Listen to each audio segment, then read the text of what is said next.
Pour ce que l'Esprit veut nous donner ce matin, je vais vous inviter à tourner dans Luc, chapitre 22. On va lire à partir du verset 47 jusqu'au verset 53. De l'Évangile selon Luc, au chapitre 22.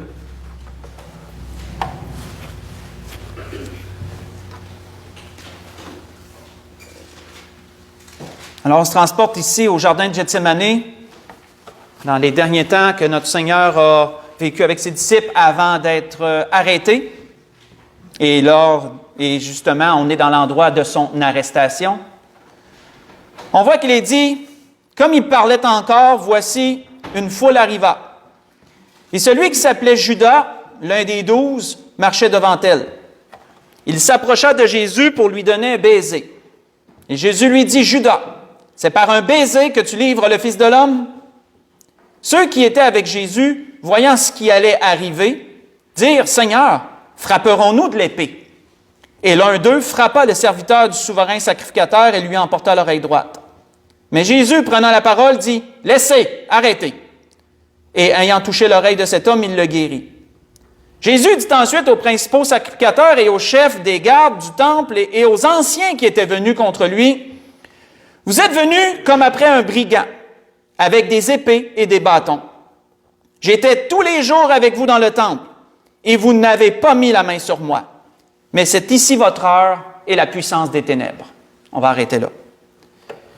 Il arrive, frères et sœurs, parfois un temps où toutes les circonstances sont réunies pour que Satan puisse frapper un grand coup. Que Satan ait patiemment préparé les choses, une à une, avec le temps, dans la patience qu'il a pour faire ces choses, et que lorsque le moment est venu, il est capable d'asséner un coup très dur, un coup qui fait très mal. On voit que c'est ici ce que Jésus dénonçait. Il dit, si j'étais tous les jours dans le temple, vous auriez pu n'importe quand essayer de mettre la main sur moi. Mais on sait bien qu'il n'aurait pas été capable parce que le peuple aimait Jésus et ils n'auraient pas été capables de porter la main sur Jésus comme il le faisait là. Mais Jésus disait, c'est ici votre heure et la puissance des ténèbres. C'est votre heure, c'est l'heure de la puissance des ténèbres. C'est le temps que Satan avait préparé et que là, il frappe. C'est votre temps. On voit, frères et sœurs, que cette situation a permis à Judas de commettre un geste qu'il n'allait même pas être capable de vivre avec plus tard. Parce que plus tard, la Bible nous dit que lorsqu'il a vu que Jésus était condamné, parce que pour lui, ça n'allait pas jusque-là. Pour lui, Jésus était juste arrêté, peut-être un peu malmené, et lui s'était fait de l'argent, et il se dit, ils vont le relâcher, ils n'oseront pas aller jusque-là. Mais lorsqu'il a vu que Jésus était condamné, il dit, qu'est-ce que je viens de faire là? Et on le sait, il n'a pas été capable de réparer son geste. Il a voulu amener l'argent, puis dire, regarde, je vous redonne l'argent, redonnez Jésus, libérez-le. Non. Hein, les sacrificateurs, ils ont dit, ce que tu as fait, ça te regarde, hein? Nous autres, on t'a payé à cette heure. Vis avec ton geste. Et on sait que Judas n'a pas été capable de vivre avec ça, il est allé se suicider. On voit que Pierre a porté atteinte à la vie d'un homme, parce que s'il a coupé l'oreille, c'était pas juste parce qu'il visait l'oreille, c'est parce qu'il visait la tête, puis que l'homme l'a esquivé, puis ça a pogné l'oreille. On peut le déduire logiquement. Pierre a attenté à la vie d'un homme. Et on a vu que les disciples en général, paniqués par cette situation-là, étant saisis, ne sachant pas quoi faire, bien, ils ont tous fui. Ils ont tous fui. Ils sont tous partis. Ils ont laissé Jésus tout seul. Frères et sœurs, il est arrivé un temps, comme notre Seigneur le dénonce ici, il est arrivé un temps, et c'est arrivé, ça l'arrivera encore, où l'heure de la puissance des ténèbres est là. Un temps où Satan a préparé les choses et que là, il frappe. Et ça fait mal. Jésus l'a vécu. Il y en a d'autres aussi qui l'ont vécu. Allons voir certaines de ces autres personnes. Reculons dans la Genèse, chapitre 37. Voyons comment eux ont vécu ça. Dans la Genèse, au chapitre 37.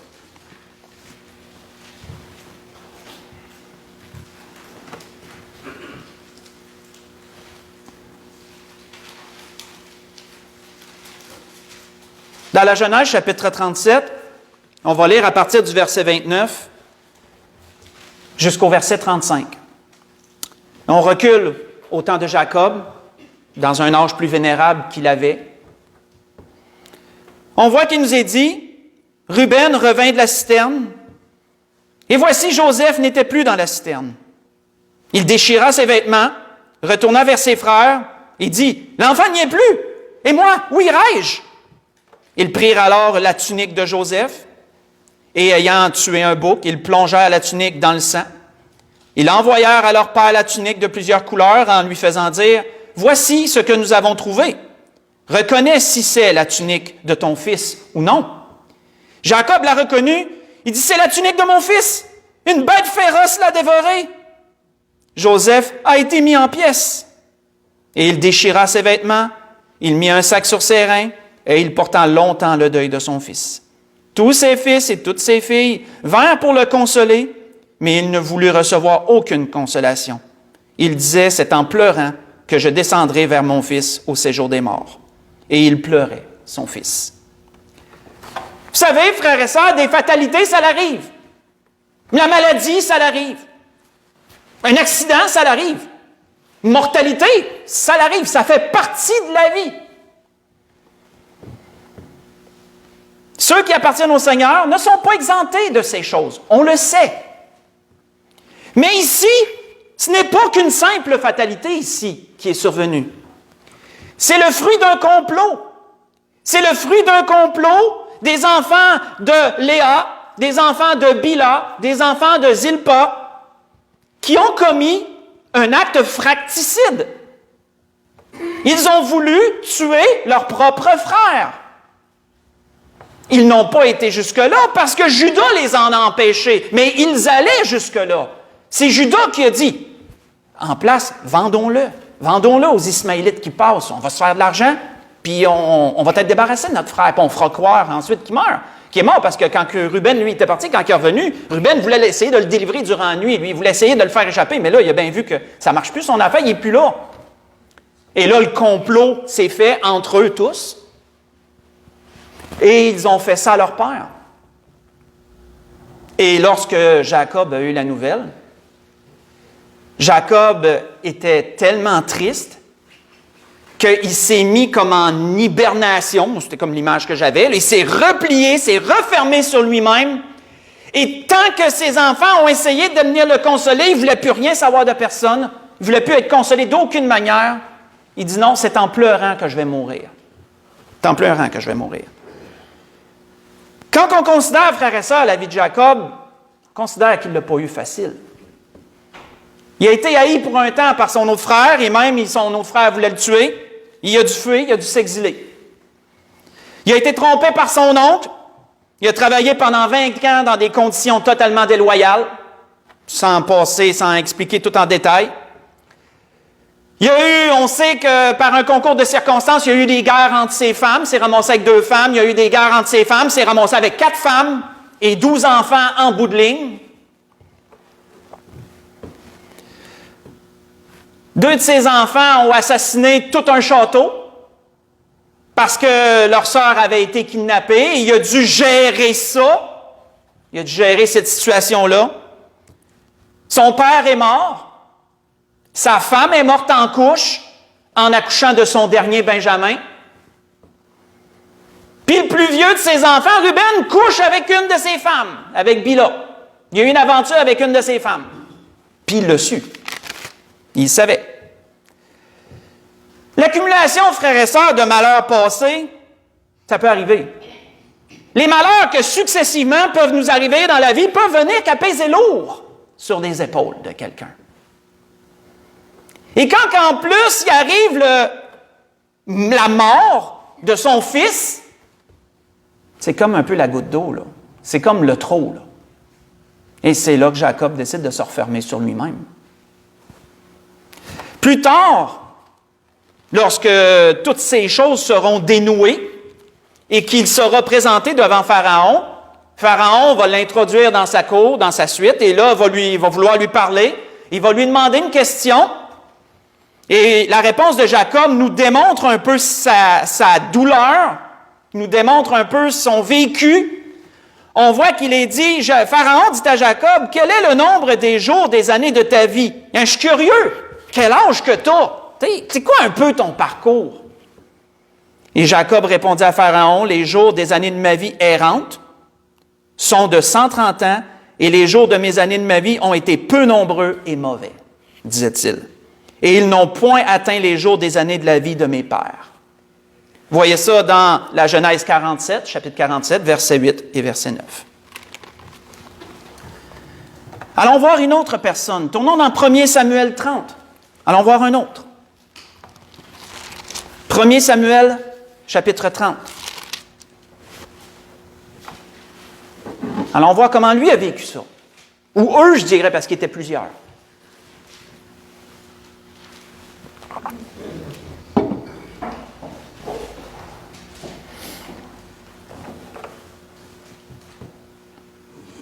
« 1 Samuel, chapitre 30, si on lit à partir du verset 1 jusqu'au verset 6, mais le verset 6, je ne le lirai pas au complet, on va se réserver une partie pour plus tard.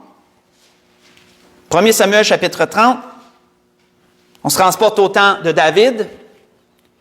Il nous est dit ici, lorsque David arriva le 3e jour à Tzilag avec ses gens, les Amalécites avaient fait une invasion dans le Midi et à Tzilag.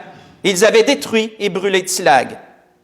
Après avoir fait prisonnier les femmes et tous ceux qui s'y trouvaient, petits et grands, ils n'avaient tué personne, mais ils avaient tout amené et s'étaient remis en route. David et ses gens arrivèrent à la ville, et voici, elle était brûlée, et leurs femmes, leurs fils et leurs filles étaient amenés captifs. Alors David et le peuple qui était avec lui élevèrent la voix et pleurèrent jusqu'à ce qu'ils n'aient plus la force de pleurer. Les 2 femmes de David avaient été amenées, Achinoam de Jizréel et Abigail de Carmel, femme de Nabal. David fut dans une grande angoisse, car le peuple parlait de le lapider, parce que tous avaient de l'amertume dans l'âme, chacun à cause de ses fils et de ses filles. Je vais arrêter ici. On sait, frères et sœurs, que la vie de David, elle est connue parce que c'est un personnage important dont on parle régulièrement. On sait que par un concours de circonstances, David et les hommes qu'il avait accumulés au fil du temps avaient fui et ils s'étaient ramassés, ils s'étaient rendus chez les Philistins pour trouver asile et pour trouver la paix. Les Philistins étaient en guerre contre Israël et donc ils avaient quitté leur ville qui leur avait été donnée par les Philistins, Tzilag, qui était la ville qui leur avait été donnée pour eux. Ils avaient quitté cette ville pour rejoindre l'armée des Philistins contre Israël. Et là, les princes des Philistins ne voulaient pas les avoir parce qu'ils se sont dit, ils vont combattre leurs frères, puis peut-être qu'ils vont nous faire un coup dans le dos, puis on va se faire poignarder dans le dos tandis qu'on va battre les autres en avant. Donc, ils ont dit non, on ne veut pas les avoir avec nous. Et donc, ils ont dû retourner dans leur ville. Et en arrivant dans leur ville, ils constatent ce qu'on vient de lire ici. La Bible nous dit qu'ils ont pleuré jusqu'à ce qu'ils n'aient plus la force de pleurer. Ça prend quelque chose de vraiment dur pour en arriver là, hein? Vous en conviendrez. Quand l'heure de la puissance des ténèbres frappe, ça peut arriver. Ça peut arriver. Quand on considère les événements passés de David, on sait que David aussi ne l'avait pas eu facile. On sait que jalousé par le roi Saül à cause de sa popularité, il était pris à partie contre celui-ci, puis on sait que Saül a essayé d'atteindre à la vie de David plusieurs fois. Saül a comploté pour que David se fasse tuer. Il dit, je vais te donner ma fille en mariage, mais je te demande une mission suicide en échange. Puis Dieu l'a protégé, il a pu faire la mission suicide des prépuces de Philistins, me semble. Me semble, si ma mémoire est bonne. Je peux me tromper. Et par la suite, il a dû fuir, parce que là, c'était de plus en plus intense, et il a dû fuir Saül. On sait qu'il a vécu une partie de sa vie comme un fugitif, quoiqu'il était innocent de tout crime. Par 2 fois, il a épargné la vie de Saül, on le sait. Par 2 fois, il a eu l'occasion de le tuer, et ces gens disaient, c'est un signe de Dieu, il te donne l'occasion, débarrasse-toi-en, puis les problèmes sont réglés. Il a dit non, je ne porterai pas atteinte à loin de Dieu. Et ça n'a pas réglé les affaires. Parce que Saül a continué quand même à le poursuivre. Pourquoi? Parce qu'il était dénoncé, il était rejeté dans les villes où il allait. il était dénoncé par les gens qui le voyaient, et ça se rendait toujours à Saül qu'à un moment donné, il disait « Hey, j'ai vu David là-bas, là. » Puis Saül, qui avait renoncé pour un temps, quand il entendait « Ben, David est en là-bas. » Il repartait. Il retourne encore. On voit que David, dans un psaume, a écrit ceci pour un peu démontrer un peu ce que son cœur ressentait, ce qui était dans son cœur. Il dit, regarde-moi, il dit à Dieu, regarde-moi, aie pitié de moi, car je suis abandonné et malheureux. Les angoisses de mon cœur augmentent, tire-moi de ma détresse, vois ma misère et ma peine, et pardonne mes péchés, disait-il dans le psaume 25, verset 16 au verset 19. Il disait, vois combien mes ennemis sont nombreux, et de quelle haine violente ils me poursuivent. David et ses gens s'étaient réfugiés chez les ennemis des Israélites, les Philistins. Leur ennemi juré s'était réfugié là parce qu'ils se disaient, si on se réfugie sur nos ennemis, le dicton qui dit que l'ennemi de mon ennemi est mon ami ou quelque chose comme ça, bien ils se sont dit, si on se réfugie chez nos ennemis, ils n'oseront pas venir nous prendre jusque-là. On va être enfin en paix. Ben non, il y a d'autres ennemis parce que les Philistins ont aussi des ennemis. Fait qu'il y a d'autres ennemis qui viennent par en arrière et qui détruisent leur ville, et volent, et pillent, et kidnappent leurs femmes, leurs enfants. Et si ce n'était pas plus, bien quand cette situation-là arrive, les gens veulent un coupable. Ça prend quelqu'un sur le bûcher. C'est une expression. Ça prend quelqu'un de coupable. Et bien sûr, c'est toujours celui qui est en avant qui est le coupable. Donc David, il voulait le lapider pour qu'est-ce qui est arrivé. Puis pourtant, il était parti avec eux autres, c'était pas plus de sa faute qu'eux autres, mais ça prenait un coupable. Et David était dans une grande angoisse. Si on va à un autre endroit, tournons dans Job chapitre 2. Dans Job chapitre 2. On sait que Job l'a vécu lors des ténèbres, lors de la puissance des ténèbres. Il l'a vécu. Voyons qu'est-ce qu'il dit. Qu'est-ce qu'il nous est dit.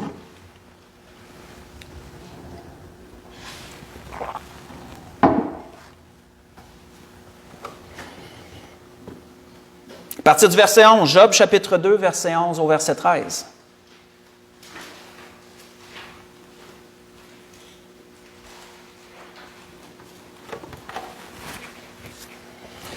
Il dit, 3 amis de Job, Eliphaz de Théman, Bildad de Shua et Tsophar de Naama, apprirent tous les malheurs qui lui étaient arrivés. Ils se concertèrent et partirent de chez eux, pour aller le plaindre et le consoler. Ayant de loin porté les regards sur lui, ils ne le reconnurent pas. Et ils élevèrent la voix et pleurèrent. Ils déchirèrent leurs manteaux, ils jetèrent de la poussière en l'air au-dessus de leur tête. Ils se tinrent assis à terre auprès de lui 7 jours et 7 nuits, sans dire une seule parole, car ils voyaient combien sa douleur était grande. Un homme prospère et vertueux qui avait été Job, qui avait vécu dans la crainte de Dieu, qui avait toujours travaillé dans l'intérêt d'autrui, dans l'intérêt des gens de sa famille.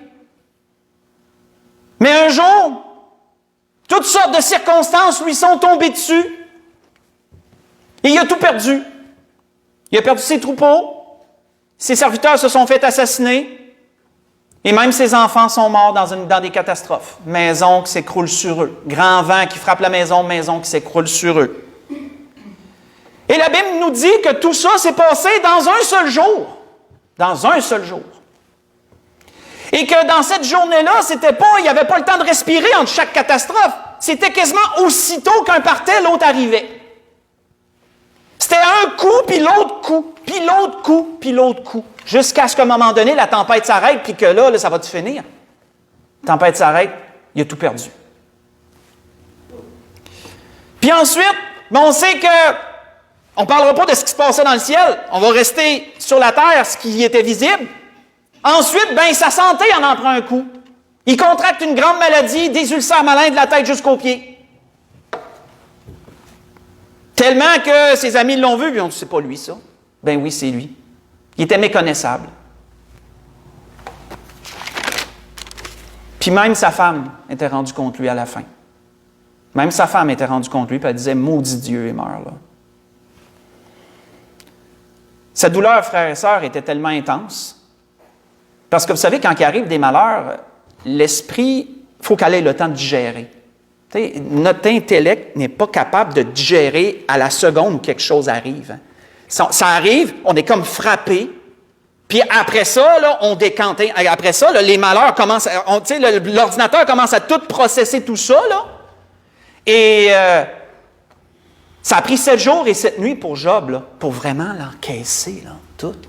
7 jours et 7 nuits où il n'a pas parlé, qui était là, puis eux autres, qui n'ont même pas osé parler, ils se sont assis proches de lui, puis ils ont respecté son silence pendant tout ce temps-là, puis ils ont pleuré avec lui. Ce qui était très bien. Et quand Job, finalement, a parlé, si on lit dans le chapitre 3, si on lit du verset 1 au verset 3, ensuite, on va sauter du verset 11 au verset 13, prendre le principal. Il est dit, après cela, Job ouvrit la bouche et maudit le jour de sa naissance.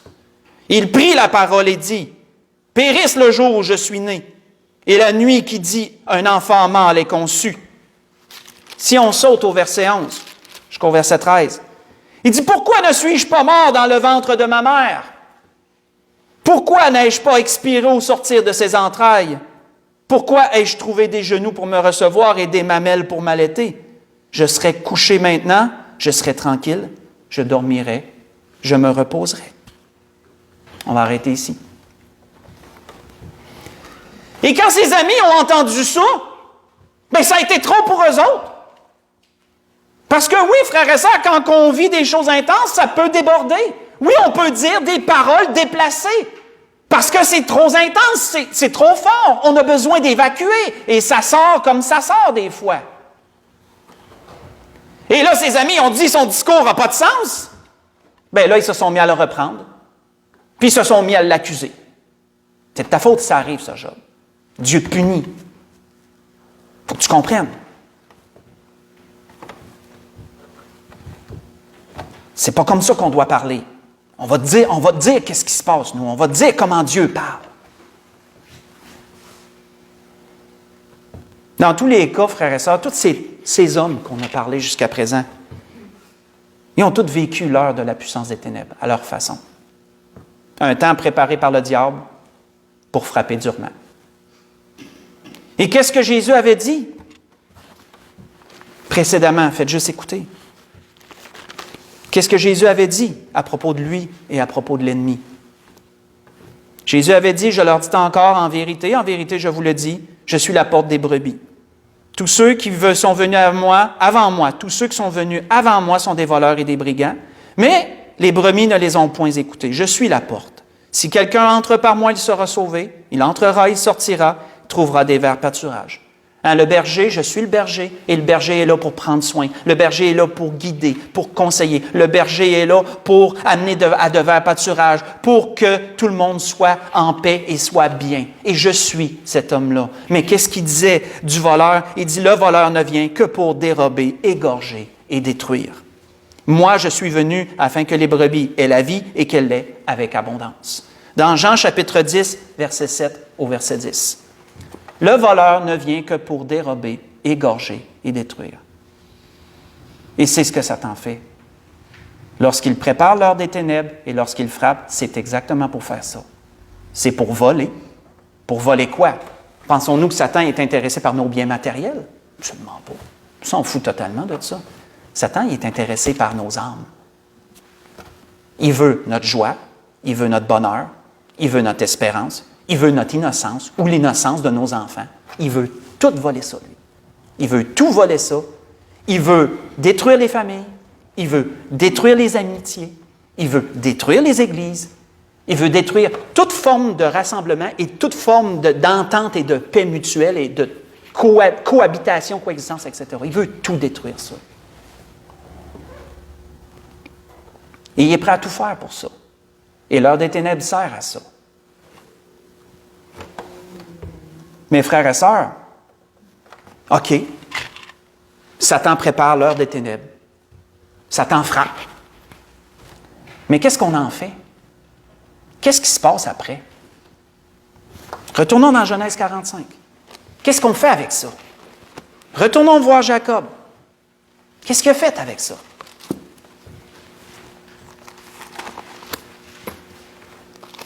Dans Genèse 45.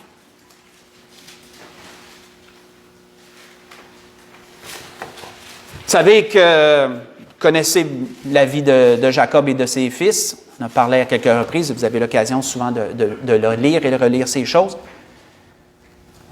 Vous savez qu'à un moment donné, il y a eu une famine et que là, les fils de Jacob ont été envoyés pour aller chercher du blé. Vous savez qu'il y a avec Joseph, etc. Que là, à un moment donné, Joseph a même réclamé le dernier fils, Benjamin, puis il a dit, il a gardé quelqu'un en otage, puis il a dit, vous allez m'amener Benjamin, ça va être une preuve, etc.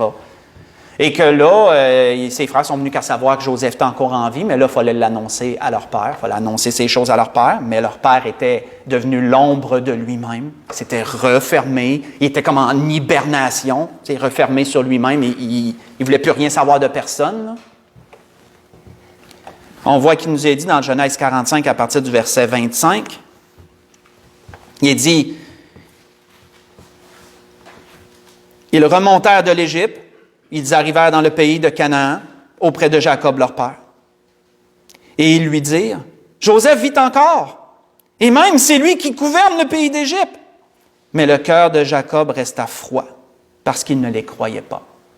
Il était rendu là. Son cœur était rendu froid. Tellement replié sur lui-même et renfermé qu'il était rendu froid. Il ne laissait plus rien l'atteindre. Et ça, frères et sœurs, c'est humain. C'est une façon de se protéger, ça. C'est une façon, c'est comme une autopréservation, c'est comme une survie.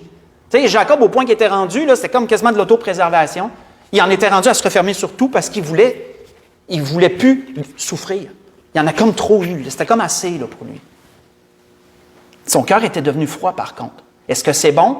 On pense que c'est bon. Mais ce n'est pas nécessairement bon pour autant. On voit qu'ils lui rapportèrent toutes les paroles. Et là, ils ont essayé de le stimuler. Hein? Ils lui rapportèrent toutes les paroles que Joseph avait dites. Il vit les chars que Joseph avait envoyés pour le transporter. C'est alors que l'esprit de Jacob, leur père, se ranima. Oh, là, il a comme un peu sorti de sa léthargie. Il a comme un peu sorti de ce cocon-là, de ce renfermement-là. Là. Et Israël dit, c'est assez. C'est assez. Joseph, mon fils, vit encore, j'irai et je le verrai avant que je meure. Frères et sœurs, quand l'heure des ténèbres frappe, ça se peut, quand l'heure de la puissance des ténèbres arrive, ça se peut qu'on se referme, ça se peut qu'on se referme.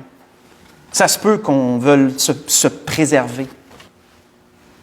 Mais il va arriver un temps où il va falloir se rouvrir parce que ça, c'est dangereux, parce que quand on agit comme ça, le cœur se refroidit. Le cœur se désensibilise de tout. Là. Et il va falloir un temps où on va devoir s'ouvrir à nouveau puis de dire, non, là, ça suffit, là. Je ne me laisse plus abattre. Je me rouvre à nouveau au monde et je laisse à nouveau les émotions, je laisse à nouveau les gens m'atteindre. Et là, on va faire quelque chose. C'est pour ça que quand la Bible nous dit que Joseph a dit, pas Joseph, Jacob le dit, c'est assez. Et ça veut dire quoi, frère et sœur, c'est assez? C'est assez, là, ça veut dire qu'il était conscient là, qu'il je vais manquer quelque chose si je ne fais rien. Là. Si je reste comme ça, je manque quelque chose. Je vais manquer la chance de revoir mon fils qui est encore en vie.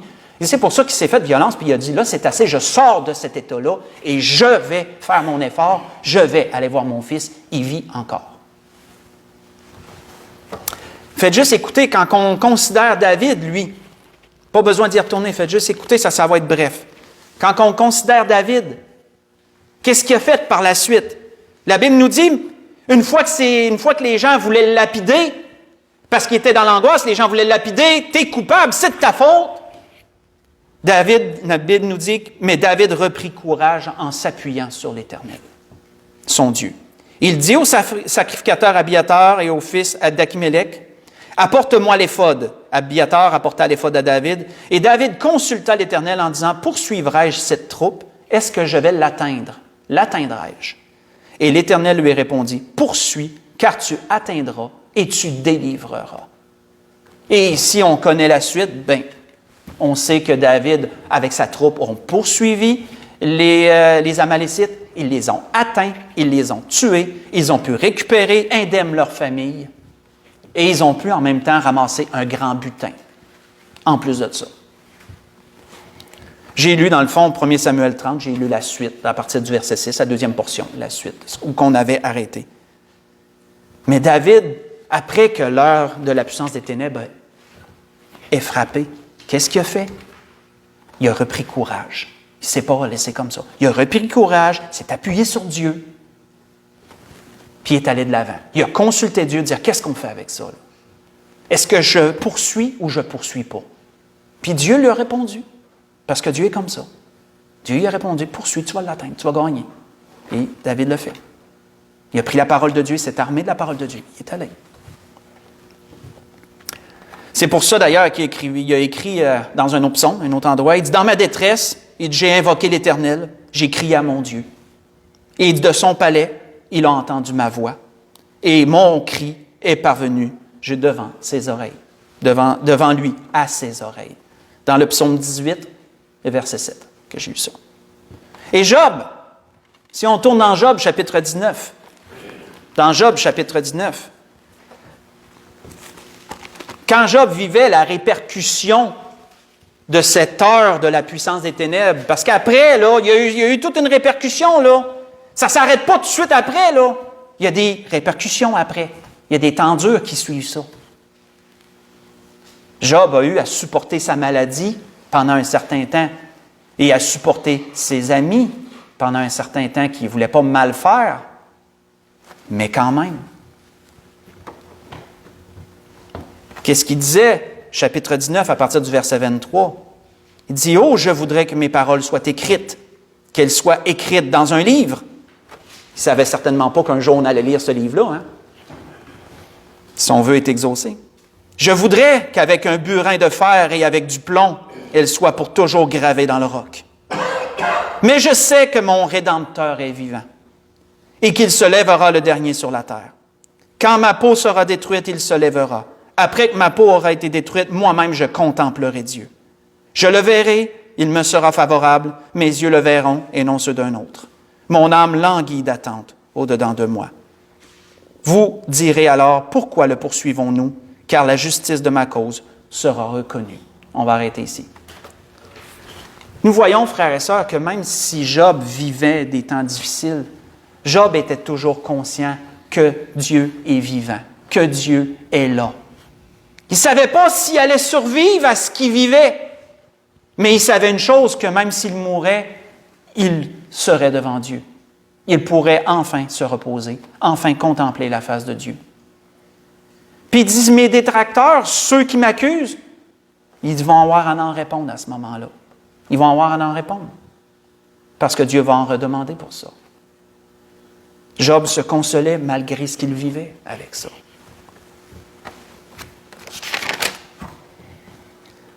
Pour conclure, frères et sœurs, parce qu'on va aller à une conclusion dans tout ça, et l'Esprit veut faire un tout. Tournons dans Colossiens. Tournons dans le Nouveau Testament, dans Colossiens, au chapitre 1, pour aller vers la conclusion. Et un peu englober tout ce que l'Esprit nous a fait voir ce matin, nous a dit. Dans Colossiens, au chapitre 1.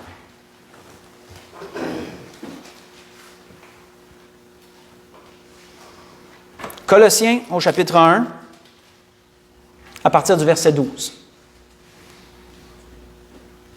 À partir du verset 12, on va aller jusqu'au verset 14. L'apôtre Paul disait aux Colossiens, « Rendez grâce au Père, qui vous a rendu capable d'avoir part à l'héritage des saints dans la lumière. Il nous a délivrés de la puissance des ténèbres, il nous a transportés dans le royaume du Fils de son amour, en qui nous avons la rédemption, le pardon des péchés. » Arrêtons ici. Parce qu'on n'oublie pas notre Seigneur Jésus. Jésus a vécu l'heure de la puissance des ténèbres. Et comment Jésus l'a vécu, lui? Jésus, lui, il s'est laissé prendre et il s'est laissé apporter comme une brebis destinée à la boucherie, comme Isaïe le disait dans Isaïe 53. Jésus s'est laissé bercer par les événements, si je peux dire ça comme ça. Il a suivi silencieusement et il n'a pas parlé beaucoup durant ce temps-là, son temps d'arrêt ou son temps de maltraitance, si je peux l'appeler comme ça, son temps même de crucifixion. Le Seigneur n'a pas parlé beaucoup. Il a dit ce qui était principal à dire. Sinon, il s'est laissé amener comme une brebis qui était amenée à la boucherie. Comme il est dit ailleurs aussi, une brebis muette devant celui qui l'attend. Et pourquoi le Seigneur a fait ça? Bien, le Seigneur a fait ça pour nous délivrer de la puissance des ténèbres. Symbolisant quoi? Symbolisant notre état dans lequel le diable nous avait tous enfermés. L'état de péché qui nous amenait à la condamnation, qui nous destinait à la condamnation éternelle. La Bible, l'apôtre Paul appelle ça la puissance des ténèbres. Le Seigneur nous a délivrés de ça. Si le Seigneur nous a délivrés de la puissance des ténèbres, le Seigneur est certainement capable de nous délivrer de l'heure de la puissance des ténèbres aussi. Nos 3 hommes qu'on a vus, ils ont tous été délivrés. Et ils ont tous eu une fin plus heureuse que le temps difficile qu'ils ont vécu. Jacob a retrouvé son fils en vie et il a pu même voir ses petits-enfants. Et il a pu même vivre longtemps après ça. Et la Bible ne nous parle pas d'autres malheurs. Il a vécu une fin de vie quand même heureuse. David et ses hommes, ils ont eu la victoire sur leurs ennemis, comme je l'ai mentionné. Ils ont eu la victoire sur leurs ennemis et ils ont pu récupérer leur famille en vie indemne et ils ont pu ramasser un grand butin. Puis Job, il a guéri de sa maladie. Il est redevenu prospère. Il a eu le double que la Bible nous dit de tout ce qu'il y avait au départ. Et il a reformé une famille avec sa femme. Il a eu d'autres enfants et il a reformé une famille avec sa femme. Dans toutes ces choses, frères et sœurs, prenons ce que l'Esprit nous dit ce matin. Soyons conscients que Satan peut frapper durement.